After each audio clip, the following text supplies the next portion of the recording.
I'm here as chair of the Highlands and Islands group of NA.AFC. I just want to take you some of the people here. I want to say, I feel for you guys, you're playing catch up. We've been doing this since we set these meetings up in November of 2011. We've been doing it a long time, which has meant we've had an opportunity to develop this resource, which is our group website. We're updating that constantly. I've just recently added some new links at the bottom of this, which are to the Virtual.NA website. It's pointing at the UK&A website, and I know. So what they've done is they're putting a list of this together, which is all the local NA meetings that have gone online in the UK in probably the last 2 days. So I thought it was important to show you guys that. One of the things, I'm hearing lots of questions. One of the things is about readings.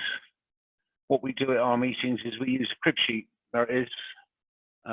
Which basically has the basic meeting reminders on it, and we prepare this and we give this to all the trusted servants that run our meetings, so they're able to actually do this. And we just copy and paste these readings into the message box on Blue Jeans, which Jay's been explaining there.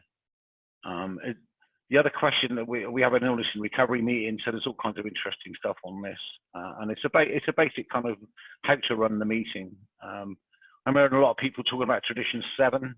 We've been collecting Tradition 7 donations since we started. We set up a group bank account. The details are posted at the end of the meeting. Sort code and account number, very similar to what Jay was just describing. We have a bank account. We have two people currently that have access to that account. Nothing can be done without the say-so of 2 people at the same time. So it's quite complicated sometimes to do it because we're in different parts of the country. And the other thing we have on our website is our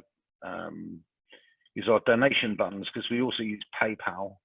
And I'll go back to I'll get rid of that, and I'm going to go don't save for a minute. We have PayPal portals embedded in this website at the bottom of 2 pages, which is there. It looks like that. Click on that, takes you straight to. It will take you straight into.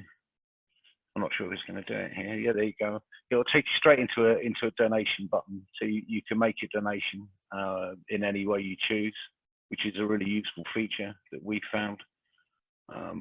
If I go back to this page again, I mean our meetings are all listed like this, so that enables us to actually embed the link to each meeting in here. This is separate from the virtualna.org website. We've been doing this before for a long time. We've also had the advantage, obviously, of being able to develop this page over several years. I'd encourage people, if they're interested, we're always actually asking people to come in, new members coming into the meeting. Please go to our group news page, and more importantly, go to our group guidelines page. If anybody wants to check this website out, please go in and lift out whatever of that is useful to you and adapt it. What we have just added in the last 24 hours is a couple of links here. We've prepared some short instructional videos on how to access Blue Jeans for the first time on a PC and an Android. I don't use Macs or iPhones, so I'm looking for someone to help us do that. But this gives you a bit of a breakdown of how we run our meetings. There's some real basic stuff here about how to raise your hand, how to do the various things that you need to do to make the meeting run well. We have encountered disruptive behaviour in our meetings over the years, as Jay has said. It's rare, to be honest. I think we've only actually had to remove individuals completely from our meetings maybe half a dozen times in the last eight and a half years. So it doesn't happen very often, but when it does, we have to deal with it as best we can. We tend to default to the basic information. So disruptive behaviour in meetings, we've got a link there that will take you to that IP on the NA.org website. And we base our meetings basically around the group booklet. And I think it's something really important to get across, is that if you're setting up online meetings, what you need to be doing is just have the mindset. These are regular meetings in Narcotics Anonymous. You know, we need to be adhering to the suggestions and the principles that are already in our literature in Tradition 4 and so on. that allow us to actually that guide us into the way that our meetings should be set up and how we should be running them. I think that's very important, you know, because these are just the same. I don't know if there's anything else you want me to add to this. We have an NA Steps and Traditions page. One of the things I've got to say is that our group webpage up until very recently was the kind of really the only go-to place to get information about online meetings anywhere in the world. That's been slightly updated. Shane's meeting is still on there. I probably need to update these pages at some point, but you can see the various meetings that we've added over the years. That does need updating, so I apologise for that. But yeah, I mean, we found that one of the bonuses of using Blue Jeans is its simplicity. I'm going to say this, and its cost.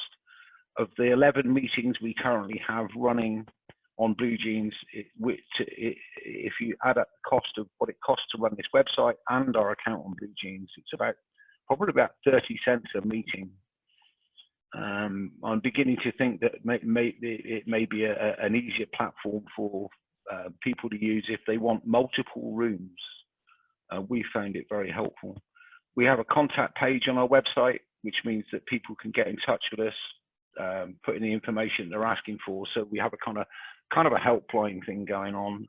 There's a couple of members of the group that help deal with that, fielding questions, and we're able to deal with. If it's technical, I'll deal with it. If it's not technical, someone else will deal with it, and that enables us to keep it flowing. And we also have a clean time calculator on here. One of the ways we've got round of how do we get key tags to people, there they are. We can give people virtual key tags if they want them, which is kind of a nice feature. I don't know how I get off that now. How am I going to get off that? Because all your Zoom stuff is in my way.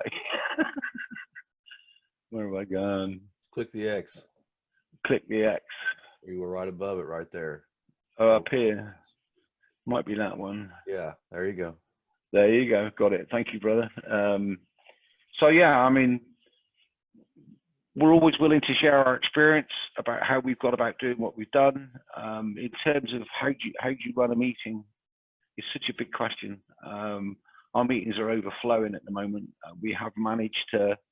One of the things that's important to us is the regularity of our meetings, in particular about our timing. We always struggle to end a meeting on time, but we will always start on time. We always encourage our trusted servants to be in the room at least 15 or 20 minutes before the meeting starts. That enables them to actually engage with the people in the room.